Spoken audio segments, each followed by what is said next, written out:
నమస్తే, వనక్కం, సస్యకాల్, ఆదాబ్. Welcome to my channel cookery pots. నేను మీ హారిక.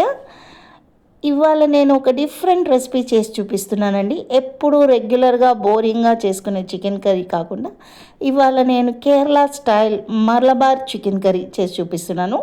దీనికి నేను ఒక 2 మీడియం సైజు ఉల్లిపాయలు సన్నగా స్లైస్ చేసుకున్నాను. ఇలా ఒక హాఫ్ కొబ్బరి చిప్ప తీసుకొని ఇలా సన్నగా గ్రేట్ చేసుకున్నాను, తురుముకున్నాను. ఓకేనా.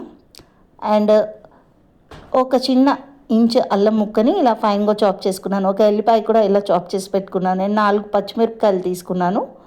అండ్ ఒక 4 కరివేపాకు రెమ్మలు, ఒక 2 టమాటాలు స్లైస్ చేసి పెట్టుకున్నాను. ఒక స్పూన్ సోంపు, జీలకర్ర, మిరియాలు, దీనికి కావాల్సిన ఇంగ్రీడియంట్స్, ఆయిల్ కూడా. ఓకే. హాఫ్ కేజీ చికెన్ కూడా ఇలా క్లీన్గా వాష్ చేసి పెట్టుకున్నానండి. ఇప్పుడు మనం నెక్స్ట్ ప్రాసెస్లోకి వెళ్ళిపోదాం. స్టవ్ ఆన్ చేసుకొని ఒక ఐరన్ కడాయి పెట్టుకున్నాను. ఇలాంటి చికెన్ రెసిపీస్కి అయితే ఐరన్ కడాయి పర్ఫెక్ట్గా ఉంటుంది. ఇప్పుడు ఈ సన్నగా గ్రేట్ చేసి పెట్టుకునే ఈ కొబ్బరిని అంతా మనము ఈ కడాయిలో వేసేసుకోవాలండి. ఓకేనా. వేసేసుకొని మనం దీన్ని చక్కగా ఒక 2 నిమిషాల పాటు డ్రై రోస్ట్ చేసుకోవాలి. ఓకే.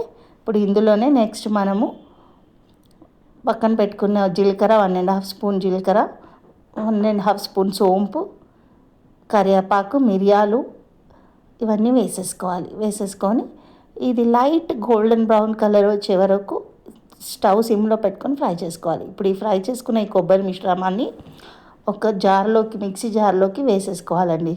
వేసేసుకొని పేస్ట్ చేసుకోవాలి. నెక్స్ట్ అదే ముగ్గుల్లో మనము ఆయిల్ పోసుకోవాలండి. ఆయిల్ వేడయ్యాక మనం స్టవ్ ఆన్ చేసుకొని దీనికి ఆయిల్ ఎక్కువగానే పడుతుందండి, ఒక 4 to 5 స్పూన్స్ వరకు.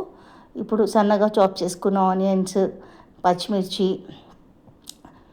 సన్నగా తరుక్కున్న అల్లం ముక్కలు, ఓకేనా, ఎల్లిపాయ ముక్కలు అన్నీ వేసేసుకొని ఒక 2 నిమిషాల పాటు దూరగా వేయించుకోవాలి. ఇవి త్వరగా వేగాలంటే ఇందులో ఒక స్పూన్ సాల్ట్ అనేది వేసుకోవాలండి. ఓకేనా. చూసారు కదా, ఇప్పుడు నేను కొంచెం సాల్ట్ వేసుకుంటున్నాను ఇందులో. ఇప్పుడు ఇందులో కడిగి పెట్టుకున్న చికెన్ ముక్కల్ని కూడా వేసేద్దాము. ఓకేనా. ఇలాగ వేసేసుకొని ఈ ఉల్లిపాయలన్నీ చక్కగా దోరగా వేయించుకొని ఈ చికెన్ వేసేసుకొని నెక్స్ట్ వీటన్నిటిని చక్కగా ఒకసారి కలుపుకొని మూత పెట్టి ఒక 5 నిమిషాల పాటు వదిలేసేయాలి. ఇది ఆయిల్లోనే చక్కగా మగ్గిపోవాలన్నమాట. నెక్స్ట్ మూత తీసేసి ఒకసారి కలుపుకోవాలండి. కలుపుకొని కొంచెం సాల్ట్ వేసుకుంటున్నాను, చికెన్ చప్పగా ఉంటుంది. అండ్ ఒక 2 స్పూన్ల కారం పొడి వేసుకుంటున్నాను. అండ్ 2 స్పూన్ల ధనియాల పొడి, అండ్ సన్నగా ఫైన్గా చాప్ చేసి పెట్టుకున్న టమాటాలు వేసేసి ఒకసారి బాగా కలిపేసుకున్నాను. ఓకేనా. ఇప్పుడు ఈ టమాటాలన్నీ మగ్గిపోవాలండి. కాబట్టి దీనికి నేను ఒక మూత పెట్టేసి మరో 5 to 10 నిమిషాల పాటు చక్కగా ఈ టమాటాలు, ఈ వేసిన మసాలాలన్నీ చికెన్కి పట్టేటట్టు ఒక 5-10 నిమిషాల పాటు చక్కగా మూత పెట్టి మగ్గించుకున్నాను. ఓకేనా. అండ్ ఇందులో మనము కొంచెం జీలకర్ర పొడి కూడా వేసుకొని సరిపడా వాటర్ వేసేయాలండి. వేసేసి ముక్కలు మునిగేంత వరకు వాటర్ పోసుకొని మరో 5 నిమిషాలు మూత పెట్టి మగ్గించుకోవాలి. ఓకేనా. ఈ చికెన్ అంతా ఉడికిపోవాలి. ఇప్పుడు మూత తీసి చూద్దామండి చికెన్ ఎలా ఉడికిందని. చక్కగా ఉడికిపోయిందండి. ఇప్పుడు మనం మిక్సీ పట్టి పెట్టుకున్నామే ఈ మిశ్రమాన్ని, ఈ పేస్ట్ని మనం ఇందులో చికెన్లోకి వేసేసుకొని ఒక 2 నిమిషాలు చక్కగా కలుపుకొని ఈ చికెన్కి కొబ్బరి అంతా పట్టేసి చక్కగా గ్రేవీ లాగా వచ్చే వరకు, దగ్గర పడేటట్టు ఆయిల్ అంతా పైకి తేలే వరకు మూత పెట్టి మరో 5 నిమిషాల పాటు మగ్గించుకోవాలి ఇలా. ఓకేనా. ఇప్పుడు చూసారు కదా, ఆయిల్ పైకి వచ్చేసింది.